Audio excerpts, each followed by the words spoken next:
Hello and welcome back to another episode of the Cookie Jar Golf Podcast. I am Tom Mills and today we are bringing you the second podcast from our Netherlands series. This is coupled with a film we're going to be releasing this evening, the Utrechtse Golf Club De Pan film, which will be releasing at 7 p.m. this evening, Tuesday the 24th of January. And in this episode we speak to the club archivist of De Pan, Ernst van den Doel, and we spoke to him about Colt's work in the Netherlands and how the club evolved over the last 90 years. Big thank you to our series sponsor FootJoy, who helped us make this trip a reality. We're lucky to get partnered with such an iconic brand, and FootJoy are the number one shoe on tour, trusted by more PGA players than any other. Tiny bit of history. FootJoy goes all the way back to 1857, where Frederick Packard, hence the name of one of the Premier Series models, broke away from his father's boot workshop to establish a shoe company focused on quality, performance and innovation. And 150 years later, they're still the best in the business. The first introduced membrane-free waterproof shoe, first to bring you the soft spike, and creators of timeless designs like the Classics, the Icon, the 1857, and now the Premier range. Once again, we're delighted to be partnering with FootJoy in this series. And for more information on FootJoy, head over to @FootJoyEurope or visit www.footjoy.co.uk. And without further ado, over to Ernst. Watch this.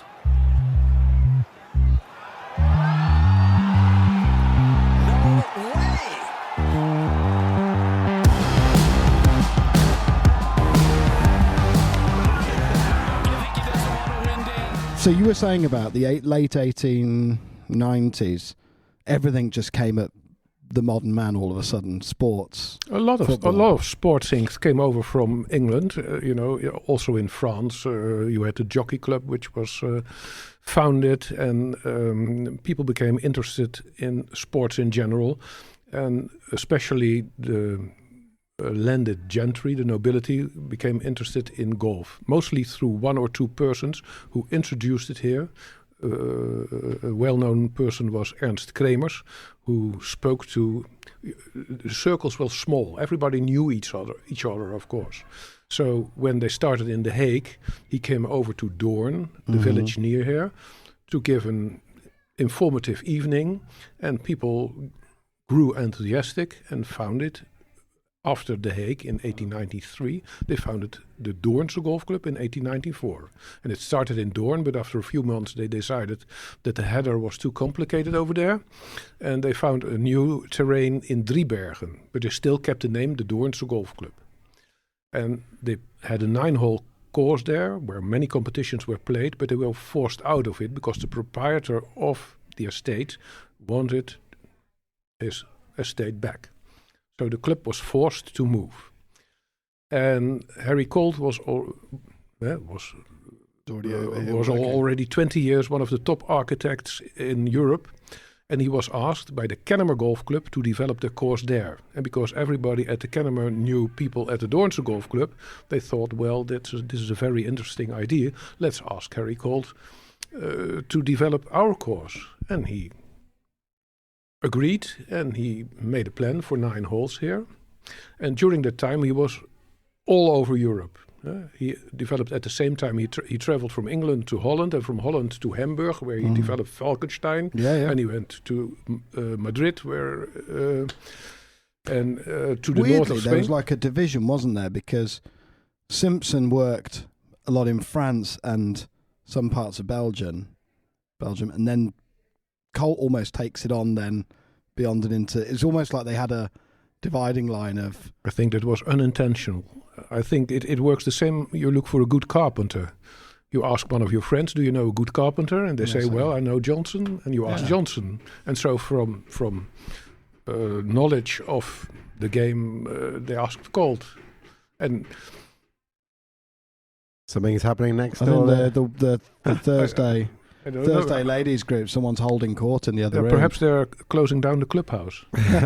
nailing down doors. Thank you so much for joining the podcast. I mean, I feel like a story about De Pan is going to be a lot of a story about Colt and the involvement and the creation of this course. Played this morning, wonderful place.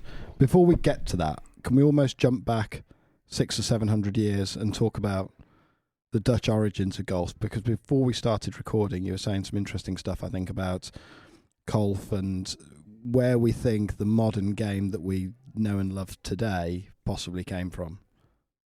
Well, yes, ball and stick games are perhaps as old as humanity. The inventor of the ball was perhaps just as important as the inventor of the wheel. But it's well known that during the 13th, 14th, 15th century, stick and ball games were played in Flanders and also in the Netherlands. And there were intensive ties between, for instance, Scotland and the Netherlands. And so the theory is that those games were introduced in Scotland from Flanders. And there's proof of that, also linguistic proof of that, because many terms in Scottish come from Flemish.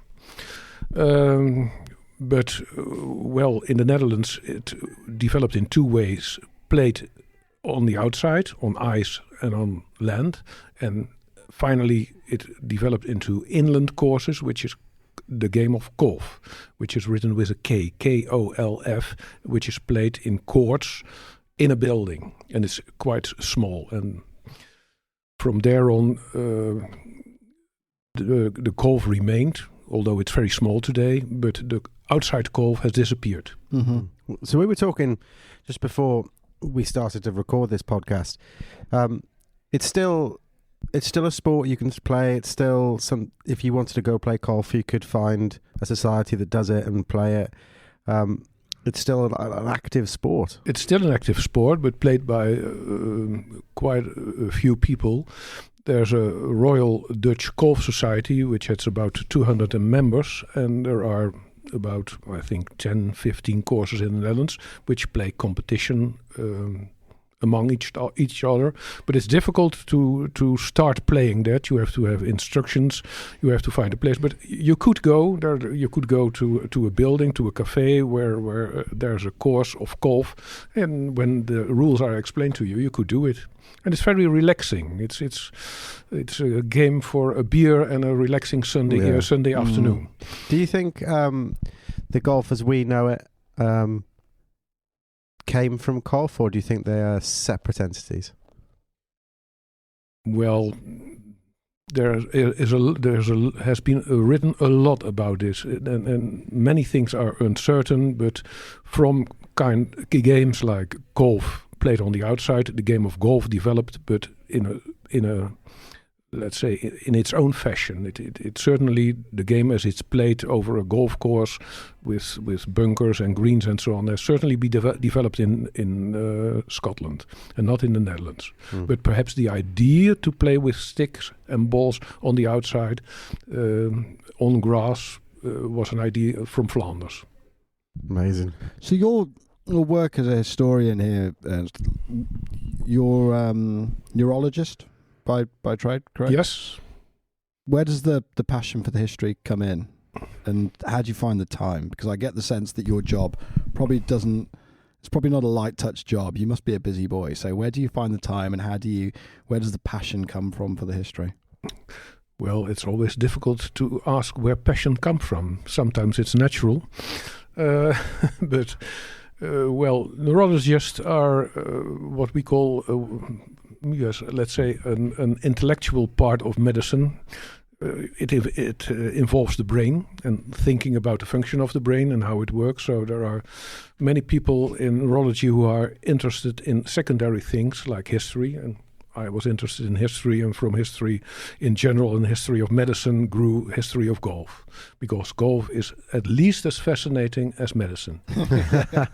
Some would argue more. But it is a great game when you understand the history and the connection, because there's something to understanding the tapestry of the courses in the Netherlands, and where Colt's design principles come from, and how that this would feel like a golden age course of 100 years old versus something that's new build. And I think an appreciation for the history is key. You've written a wonderful book here. It's in Dutch, I will add, so it's going to look great on the bookshelf, but it's unlikely to be read in full until I've completely learned how to speak the language. Can you sort of tell us a little bit about the course? I mean, on the back, you've put a brilliant letter from Colt in here, which basically says, that the Sights is one of the best inland courses I've ever seen. I think you could read it. And the work appears to be quite satisfactory. I hope that everything will go well during the winter months. With kind regards, yours sincerely, H.S. Colt. P.S. My secretary will sign this as I have to leave home very shortly. And that was written in November 1927. So obviously Colt was prolific. He had, I'm assuming the club had a lot of recommendations from friends and associates to use Colt. He must have been given a wonderful piece of land, but what he's left there is absolutely outstanding. What do you know about Colt's involvement in building the course? Well, I've read and kept most of his. The club has kept, I must say, to be honest, most of his correspondence with the man who was secretary of the club at that time, Mr. Pelletier. Yeah. And yes, well, you see, Colt was very diplomatic. Of course, I used what he wrote, that we have one of the best courses, inland courses on Europe, but I've discovered in the course of the years that he used to write similar letters to other clubs that he developed. So to keep everybody happy, but we still see it as true. And I put it also on the plaquette that you see over there on the house, just to inspire people when they start on the first hole. But Colt worked very fast. I was very impressed by his letters that he wrote to the secretary of the Kennemer Golf Club, which was developed first before the Pan. You see, he came and he walked through the country, and in his mind already he saw the possibilities. And he asked, on the Kennemer, he asked for 180 sticks of 3 feet, and he put out the course, and he went back to England, and a few days later they had the whole course designed. And I recently read a story of Swinley Forest, which was about the same. He walked through the forest, and he said, here we'll come, and he started with the par threes, and then from the par threes he developed the other courses. And then in 28, he designed the first 9 holes, and there was a discussion about who would do the construction, because he liked somebody from England. But the firm Copain was chosen, a very famous Dutch garden architect and developer, also who also constructed the Kennemer. And the work was very satisfactory, so he was very enthusiastic about Mr. Copain. And the first 9 holes were opened, and everybody was very happy. And very soon the club decided to develop the second 9 holes, which were opened in 1932. Was that the back 9 or the front 9, or is it a mix of both? It's a mix. Yeah, okay. So the first 9 holes as they were produced, do they exist? Yes, they now? still exist, but with different teeing grounds. Okay. For instance, you played the 5th. I don't know if it left a lasting memory, but the 5th is a par 5, which goes to the right, but the teeing ground was first more to the left. Yeah. Mm-hmm. So the design in its entirety is pretty much identical. Just a few tee boxes pushed about. And one green, 2 greens have been changed. That's the 5th. It has been put more on the right side, but it will be changed in the coming years. So you're going back to the original?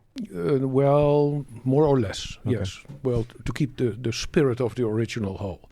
And the 12th was lengthened. Was one of the dramatic stories of the 60s. We had a president, Mr. Kalkoen van Limmen, and we had a very small group of members, and Mr. Kalkoen van Limmen was a very good golfer, also a good international amateur, but he acted on his own when he decided to lengthen the 12th. And suddenly the members discovered that he had moved the green backwards, and that... Oh, so he didn't lengthen it by moving the tee? No, he lengthened it by moving the green. Yes. So I was just thinking, oh yeah, I suppose that could play better from a bit shorter, but then I say that about every golf hole. So he moved the green back. Yes. It's actually still a very nice green, but yeah. How far did he add to it? About 30 meters. Yeah, so there's that little area of grass actually. So when you say that, backwards into a hill. Yeah. But but by and large, it's pretty much intact. How did that go down with the membership? It ended his presidency. Oh, really? Yes, but he still remained a very much appreciated member. But people didn't like it. And how did he get away with it? It's not quick to just develop a green, is it? No. But you can start by saying, "Oh, we're doing some course management," and then suddenly people discover during the course management that there's a profound change in the whole hole. But it was corrected later, about 20 years ago. The green was corrected in its present shape. Okay, so it's now back to its original place. Yes. Oh, okay. No, not its original place, its original form. Oh, because okay. also the T has been moved backward. Yeah. Okay. Well, those are details. 90% of the course is still as it was developed by Colt. So during the time of the development and Colt was coming along and saw the course, what was the state of Dutch golf like? Was it a popular sport? No, it wasn't a popular sport at all. There were a few thousand players who mostly knew each other. If you say reports of matches in those days in sporting journals, and so you always get the same names. Yeah, perhaps in professional golf now also, but there were about 5,000, 6,000 players at a maximum. Yeah. So you've got very few golf courses. When did that start to change in the Netherlands? Well, many golf courses were constructed around 1930, let's say the Eindhovense and the Dommel, and then it stopped more or less. And during the 50s and 60s, a few courses were added, yes. And then the great golfing boom came in the 90s and the 80s. What do you think caused that? Everything became more popular. People became more affluent and interested in sports in general. And nowadays we have 250 golf clubs in the Netherlands. It was an enormous race to develop golf courses. I get the sense there's a pretty strong relationship between the old clubs within the Netherlands. You have is it the Old Nine? Yes, it's called the Old Nine, which is very interesting because it's the Old Eight, what I always say, and Broekpolder. Broekpolder is a club at Rotterdam, which was founded in 1970, but sees itself as the successor to the Rotterdam Golf Club, which was founded in, I think, 1936. Yeah. Also, the Rotterdam Golf Club is not one of the older 9 golf clubs, but Broekpolder is there and is there to stay. Okay. But that's a sort of a collection of courses where, I'm guessing there's some friendship there. There's probably some matches and days, and members of those clubs can play at each other's venues as well, can't they? There's a sort of reciprocal that exists for a limited fee. Yeah. Talk to me about the course then. So in terms of your historical work, looking at the work that Colt did, as you say, working quickly, I find that amazing. But what you've got is an amazingly natural-looking golf course. It's a masterpiece in many respects. I'm sure that's not all Colt. Clearly, a lot of that's down to the building work and who produced the course and tried to get the right contours and put the greens in. Did you stumble across anything particularly interesting when you were doing stuff for the book about how the course was constructed, or? Well, there's a little bit in there. The firm of Copijn still exists. And they have an archive, but a very limited archive of how it was done. Yeah. And Cole wrote also about that because he inspected the course and discussed the grass and where they should buy new grass and how this should be done and how that should be done. But he was very involved in all construction, also the construction of the greens. One of the members who was very good on grass explained to me that because the irrigation was limited at that time, many greens were built with a slight hollow so that the water, when it fell, would remain on the green to keep the green moist. Right, really? So they sort of almost bowled them a little? I don't know if it's true, but it's an interesting aspect, of course. And Colt wrote also about too many rabbits and, all aspects of the course that had to be attacked by the committee. What are your favourite features of the course? There are a few points where you stand and you look over the course and you think, ooh, this is beautiful. It's on the 16th and on the elevated tee of the 17th. And also perhaps when you are at the crossing point of the 4th, the 8th and the 9th, where you see all 3 holes played. 4th is a wonderful green with the bank that comes in off the left, and none of this is modern. This is all put down 100 years ago. No, but it remains fascinating. You know, everybody can construct a large pond or water in front of a green, or a green on an island in a pond. It's always difficult. But the genius of an architect, especially like Colt, is, and he wrote about that, everybody knows that, if you have a par 4, it should be difficult to make a 2, to reach the green in 2, but it should be relatively easy to reach the green in 3, so that you always have a chance of a par. And also, there has been a lot of discussion here about it, that the course was, of course, not for high drop shots, because people didn't play it. People played long running shots. Game. So it's about the angles and and the hills that correct the ball. And when you play cleverly, you can direct the ball along a hill onto the green. For instance, on the first here. There's quite a few kickers as well on the greens, aren't there? There's quite a few shots I saw today. I mean, we played with Byron, who's, you know, a brilliant golfer. I mean, he's been, I think, Dutch amateur champion and he's very good. A number of things. So these weren't accidents, but you can see he's intentionally using the contours within the greens to move the ball and spin it around. So when that gets firm, I bet it comes alive, you know, when the course is fast. Yeah, the course is more interesting when it's dry. Yeah. But people don't like that. They like it harder. Yeah, it's difficult. Greens. Yeah. One of the consequences of working quickly, as Colt did, is you kind of can't be on site that much.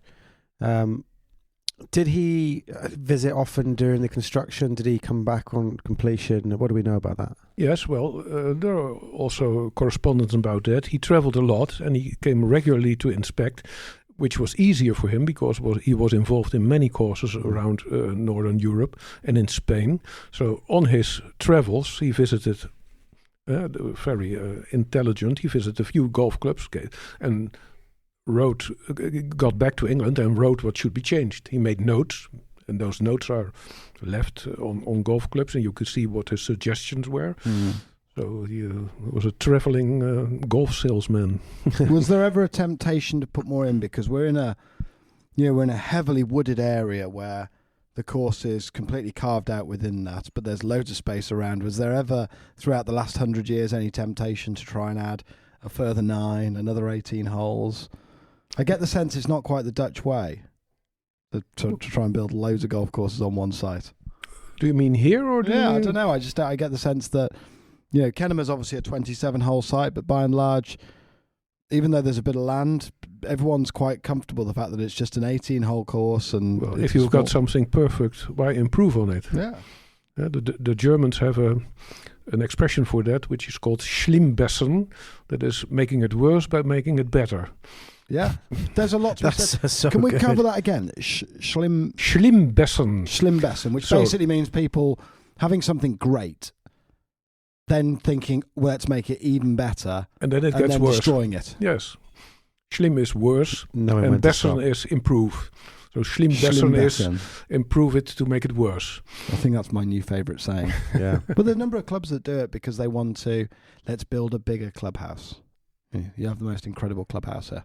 Why would you ever want to change it? You know, like you say, you've got a great golf course. Why would you want to compromise that with more golf? I could give you let's say an example that people perhaps won't like, but it's the same with Brexit.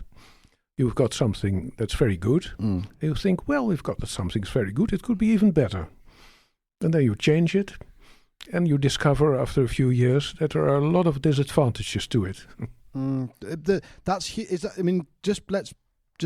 human nature. Well, this is it. Let's dig in on that a little bit because, you know, part of your work, human nature is to always think the grass is greener on the other side, perhaps. An English expression. I don't know if that's lost in translation. We have the same expression in Dutch. Is that true? Is that human nature?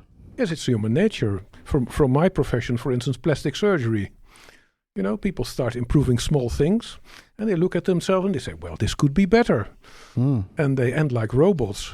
And it becomes, there's a point of elasticity where, you don't need also any more in plastic surgery, bigger is not always better. No. It's a law of diminishing returns. Speaking of Schlimbessen, Yes, very good. I'm fascinating on this topic. This is amazing.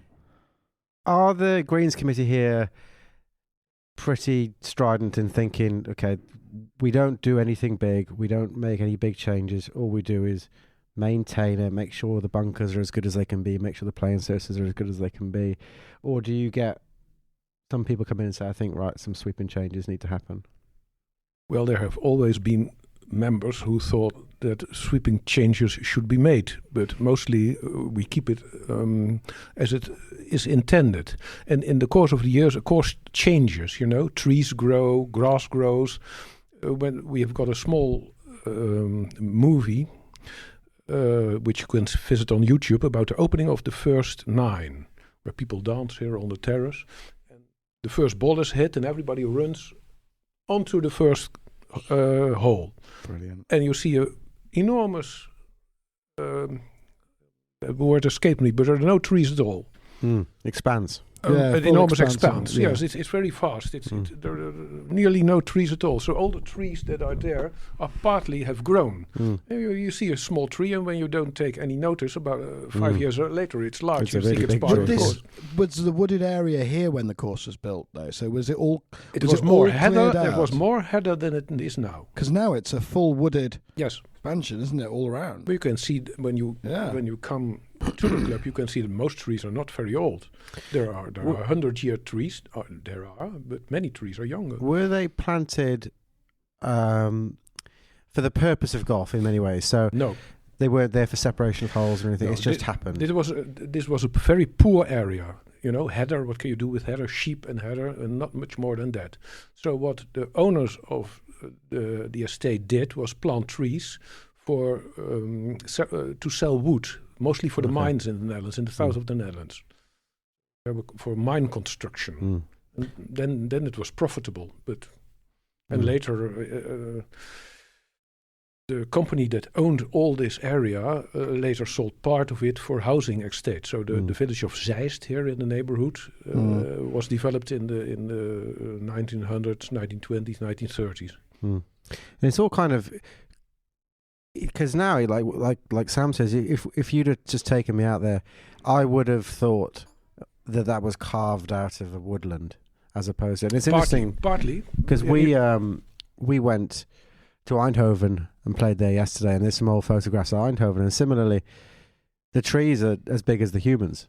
You know, it's just there's but why like is nothing that? there. Again, it's human nature, isn't there? So clubs are really, and so I find clubs are really quick to put radical changes into their courses. Yeah, I mean, look at that. These are images from the construction of the first 9 holes, and you see that there are trees, but it's quite meager. There are not many trees, not as it is now. I mean, it doesn't look appetizing, does it? It looks like quite rough ground, and you look at where it is now today. It's incredible.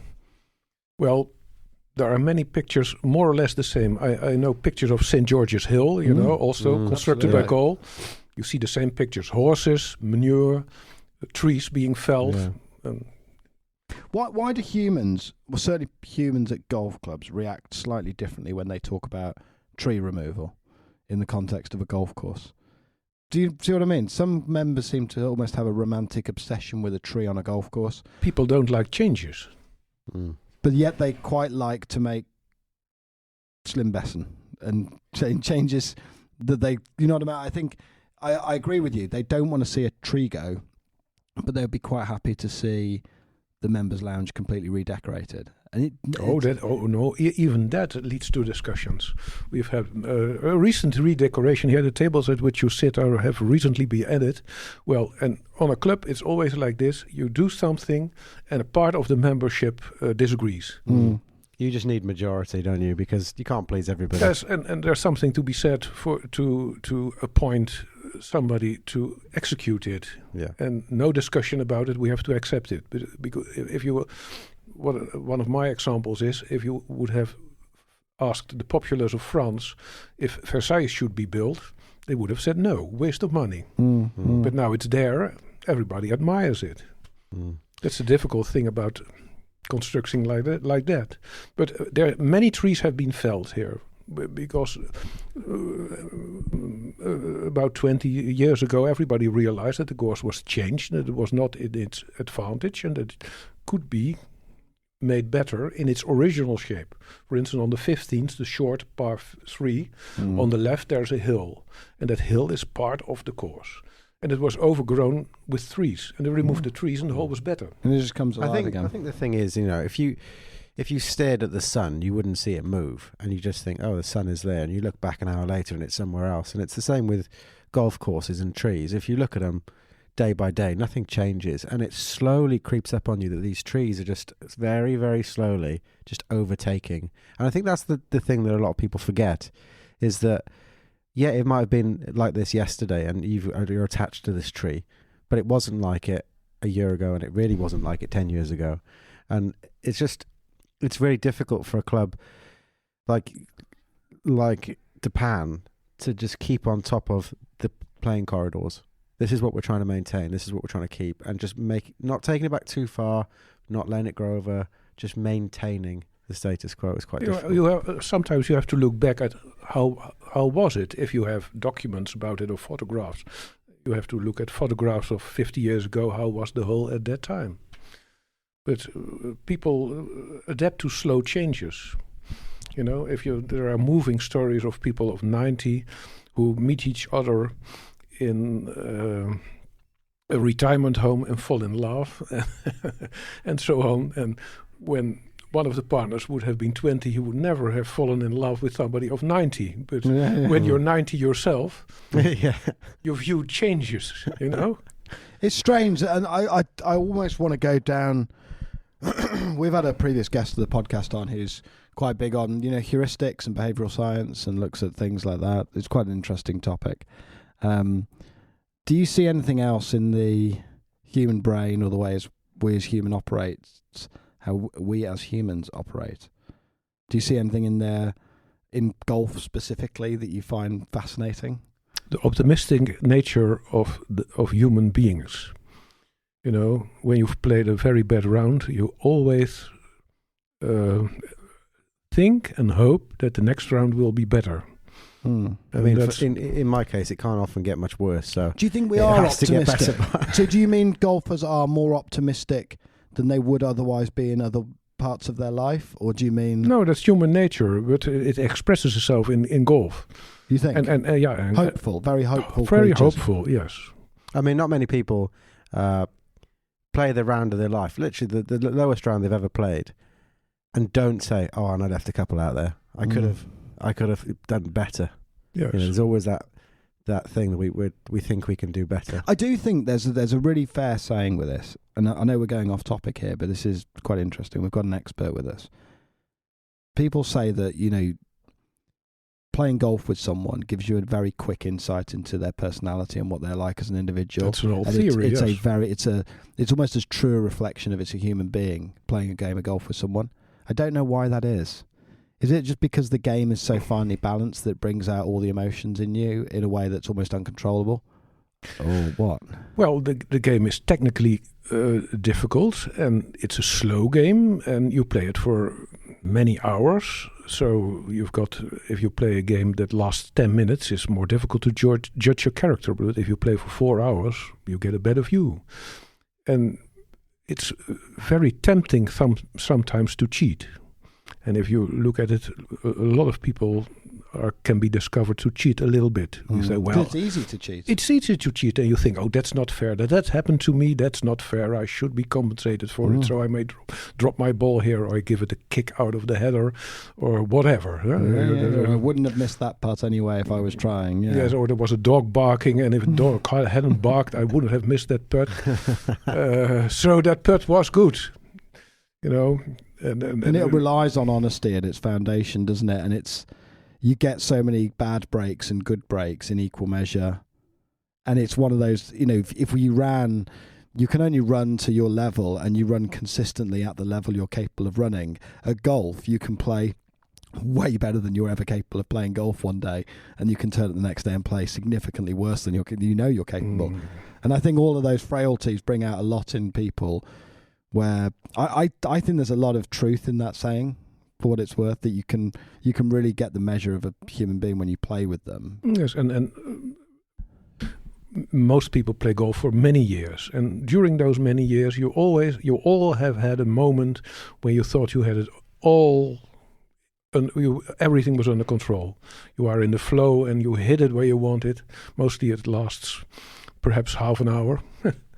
And then you lose it again, but you will always dream of getting that back. Yeah. What's happening in the brain when you're in flow state?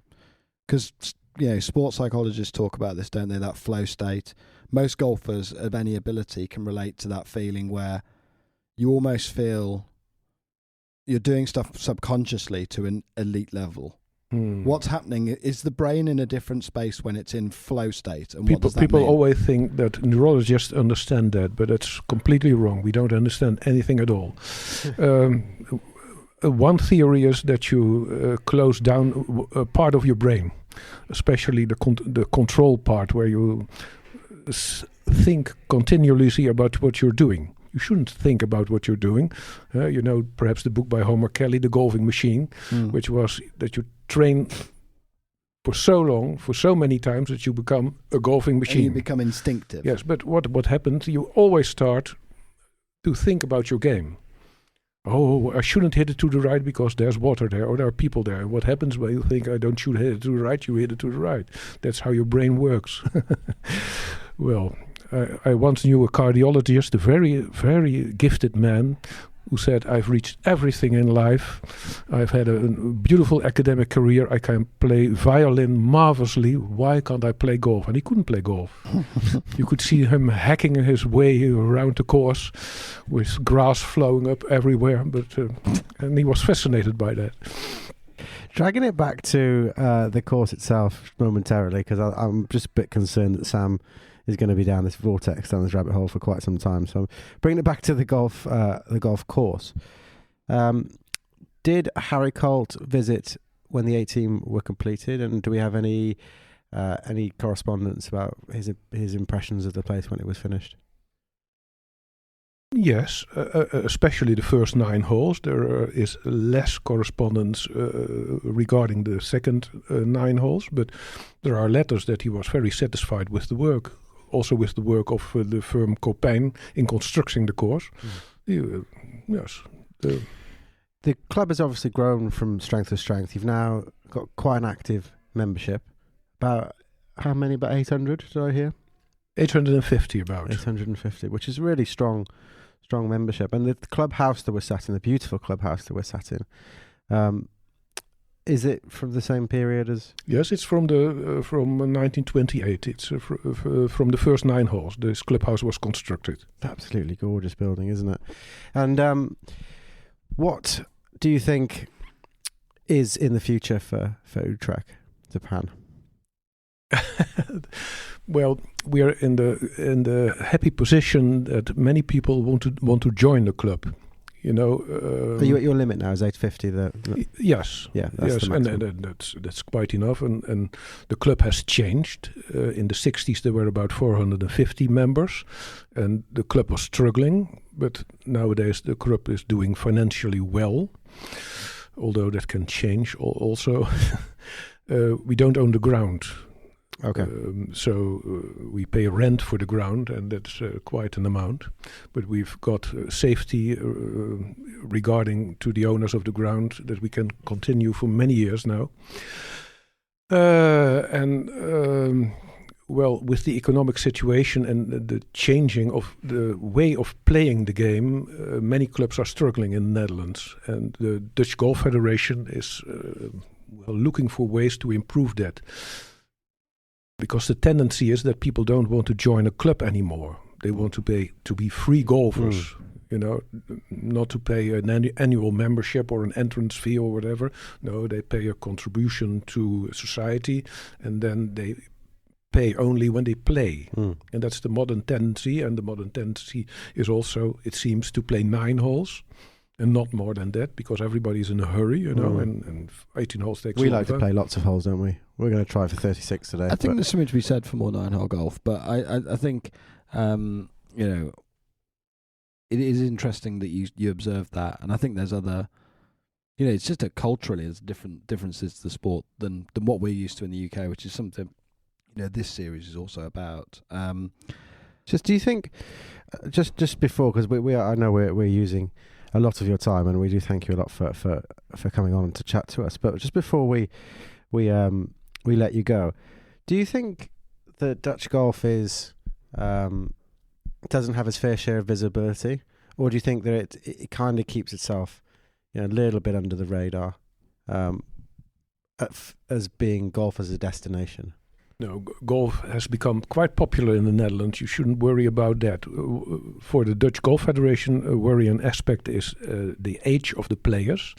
They want to keep the youth discovering golf and playing golf, and are always wondering how to do that. Here on the club, we've got many young players who are very enthusiastic. So we don't worry about it at all.